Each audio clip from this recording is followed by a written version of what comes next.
Claremont Diaz, do you take Prince Henry to be your lawfully wedded husband? You do? Okay, sorry. Prince Henry, do you take Alex Claremont Diaz to be your lawfully wedded husband? You do?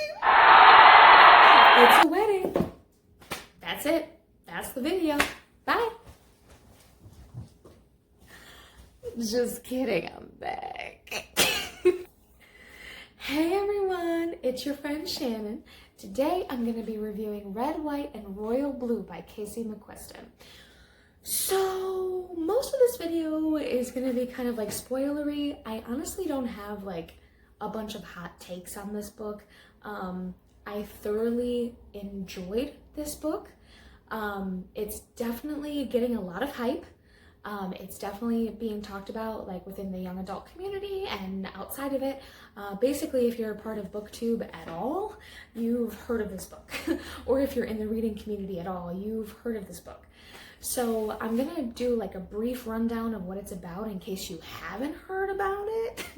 But basically we have Alex Claremont Diaz, who is the first son of the United States and is also the son of the first woman president of the United States. And then we have Prince Henry over here. Prince Henry of Wales, I think it is. Prince Henry, I don't know if it's Prince Henry of Wales or Prince Henry of Britain, or I'm not sure. I'm not sure what the official title is, honestly, but we have Prince Henry over there. And basically the story is about, they kind of start off as not being on good terms, you could say. They both think that the other hates them. So it kind of leads to a bunch of shenanigans, and a bunch of shenanigans ensue. And then it ends up creating this whole thing where the United States has to show that actually these two get along and actually they're best friends, to try to like soften any blow that the shenanigans have had between British relations and US relations. So, and then after that, it's a bunch of things that happen after that, and the story continues. And Casey wrote this in a very, very excellent way. Like, this is her first novel. This is her debut novel, and she hit it out of the freaking park. Hit it out of the park. Like, it does not read like a debut novel. It reads like a well-established author who knows her voice and knows what she wants to say and knows how she wants to say it. So it is worth a read. Trust me on this. It is worth a read. Red, White, and Royal Blue is a book that you will want to pick up. If you like romance, if you're looking for diversity in your reading, if you're looking to read about LGBTQ characters more, if you're looking to read about something that's, you know, you like Britain, you like London, you like references to that, if you like references to politics, because they do go behind the scenes on Ellen Claremont's campaign for re-election. So they do go behind the scenes on that. It gives you a little tidbit of what kind of goes on underneath the surface for re-election campaigns. Now, it doesn't get too heavy on it, but it does touch on it a little bit. So if you like stuff like that, I mean, I really feel like there's a little bit here for a lot of people. A lot of people, I think, could find enjoyment out of this book. Now, I'm going to talk about a bunch of other things that are considered spoilers, so if you haven't read this, go ahead and click off. But I hope if you like this non-spoilery take at the beginning, give me a thumbs up and consider subscribing. But yeah, I'll see you later. If you haven't if you haven't read the book, I'll see you later. Bye.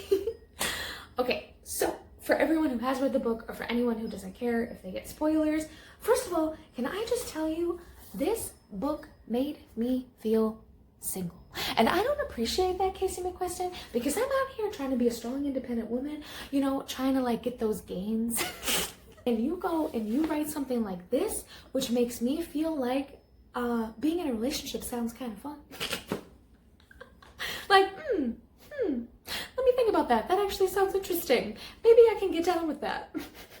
Don't appreciate it. But if you think that I'm not going to read her next book that comes out next year, you got another thing coming, because I'm definitely going to read that book, okay? Oh my gosh, I just loved the relationship between the two of them. I just loved how it progressed. It was just so sweet.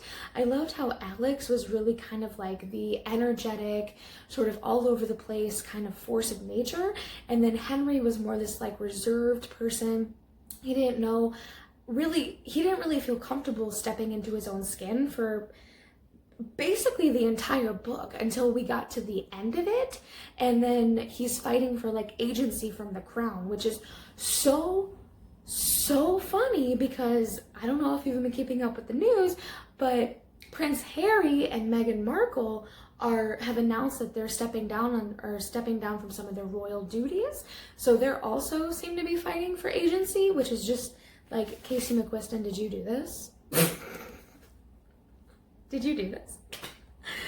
And then also Ellen Claremont, the first female president of the United States. Yes, I loved her. She was like this powerhouse female, but then also was so relatable. Like, I mean, I'm not a mother, but like the way that she was written to be a mom, I felt was so relatable and so true to how I feel a mom would be if they also had to be the president of the United States. Like, this family would get together for dinner. So it would be Alex, it would be Ellen, and it would be June, who is Alex's older sister.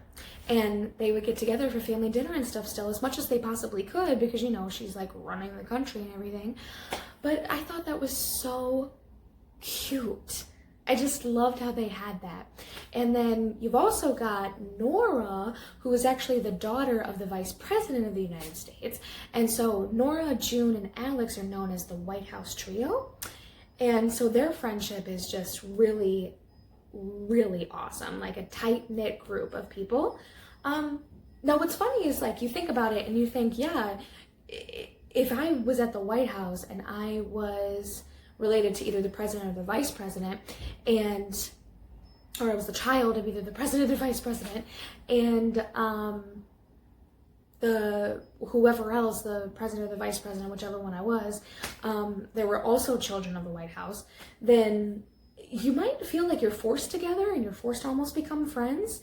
But even though that's sort of, you know, it's not exactly what happened to them, you sort of get the vibe of like, well, yeah, of course they're going to be friends, but it's still written in a way that makes it feel believable. Like, I don't question their friendship for 1 second. And I'll also say something that just came to mind. So as I was driving home from work and I was thinking about this video and thinking about the things that I wanted to say about it, because again, I don't really have any hot takes about this.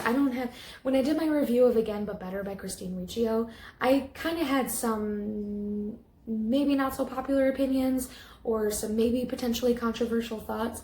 I don't have any controversial thoughts with this. No, I loved this. At 5 stars. I absolutely love this. I don't have any controversial thoughts about it at all. But there's a section in the book where sometimes they show the text between Alex and Henry, and Alex has Henry's name in his phone as HRH Prince Dickhead, I believe it is. I think it's either HRH Prince Dickhead or just HRH Dickhead, and then it has the poop emoji next to it. I'm trying to see if I can find it. But regardless, the entire time I was reading the book, I was like, what does HRH stand for? Did I miss something? Did I miss something along the lines of like some joke during reading this that I just didn't catch?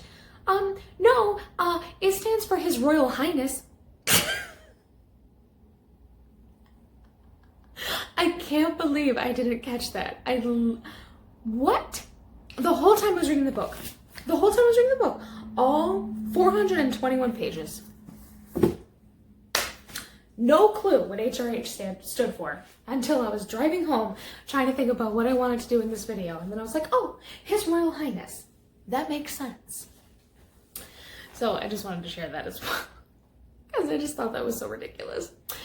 But also, I thought it was beautiful watching Henry's progression of coming into himself, trying to fight for that agency, trying to fight for who he is, trying to fight for who he loves, trying to fight for, you know, saying like, you know, he was basically struggling between his loyalty to the crown and his loyalty to himself. And it was really, really, really awesome writing that Casey McQuiston did to just display that for him. And you see him sort of struggle with this almost the entire time. And really one of the only rare moments where he let down his guard is after a party and he's talking with Alex outside, and then he just grabs Alex and kisses him. And that starts the moment for Alex where he starts questioning, am I attracted to men? Because this entire time he didn't really think that he was. And then that starts opening a dialogue of him discovering that he's actually bisexual. And then we start this dialogue of him coming out to his mom, coming out to his friends. And Henry, meanwhile, is staying in the closet almost the entire book until we get to the end and he starts actually saying who he is, who he loves, and things like that. And it's interesting seeing the differences too, because when Alex came out to his family, they were super, super, super supportive. And when Henry came out to his, they weren't as supportive. But it sparked something in Henry's mom, who up until this time had been pretty absent in the book and hadn't really played a role basically at all, because when Henry's father died, she sort of just was stricken with grief and never really came fully back to herself. And it was so nice to see once Henry started struggling with his identity and everything, and he came out and she knew that, then she started becoming more and more in her own skin and more comfortable with herself, just like her son was. So it was so beautiful seeing them do this together. And she ended up standing up to the queen, and she ended up like standing up for her son by standing up to the queen. And that was just iconic. It was iconic. I loved reading it. And there were so many like passionate romantic scenes in this book. That's the other thing. Like, there are sex scenes in this book, so be aware of that. This isn't technically young adult. Like, this is like new adult. So this is like early 20s, that kind of thing. It's not young adult. We're not talking like 16-year-olds here. So keep an eye out for that on the age range if you were thinking about getting this book for someone or thinking about reading it for yourself or whatever. So there are sex scenes in here, but there's also passionate romantic scenes that don't even have anything to do with sex. Like Alex running to Henry when Henry stops talking to him at some point during the book because he feels like it's too much. He'll never be able to choose between Alex or the crown. And he just runs away to London and basically ghosts Alex for like 5 days. And then Alex eventually is just like, F this. And like flies to London, is like shouting up at him from the street, like in Buckingham Palace, like shouting up at him like, Henry, you get down here, what are you doing? And it was just like, I think it was also raining to add to that like trope of like running after your true love in the rain. And it was just so, it was so sweet. It's just, it gives me like all the feels. I love them together as a couple. Definitely one of my OTPs. I'm gonna read this again. Like, I don't always reread books. A lot of times once I read a book, I'm like, okay, that was great. Even if I give it a 5-star, like that was great, but I don't feel like I need to read this again. I'm gonna read this again. I'm definitely gonna read this again. Probably in the summer, because I'm probably gonna look for like a lighthearted romance. I shouldn't say lighthearted, because it does touch on heavy topics, and there is talk of politics in here. And it's very interesting, because if you read the acknowledgments in the back, Casey McQuiston says that she started writing this back when Hillary Clinton and the current President Trump were running against each other. And she thought Hillary was going to win, so she thought it was going to be a great like story and just kind of like an alternate universe for having the first female president. And then when things didn't play out that way, she kind of had to create a different alternate universe. And she then talks about what her feelings were with that and how her writing had to change and how she had to input different things in this book that she didn't think of before. So it's really nice. So it touches on politics. It touches on coming out to your family. So potential trigger warning for that. Like I said, I don't have any hot takes on this. I think this book was fantastic. I think this was such a great first novel for Casey McQuiston. I look forward to reading all of her books that come out. Again, she has a book coming out in 2021. The name of it is escaping me right now, but I'm so excited to see more from her. I think she's going to do really great things, and I'm just really excited to see where she goes. So hopefully not all of her books make me feel single AF, okay, because this one definitely did, but that's okay. I still love you. I still love you, Casey. Anyway, so I hope you enjoyed this review. Again, it was kind of all over the place, so I'm sorry, but it was just like a brain dump of emotions and feelings that I had about this book. But I hope you enjoyed the review, and if you did, please give it a thumbs up. And if you haven't already, please consider subscribing before you leave. And I hope you have a great rest of your day. Have a wonderful weekend, and have a happy and healthy tomorrow. Bye, everyone.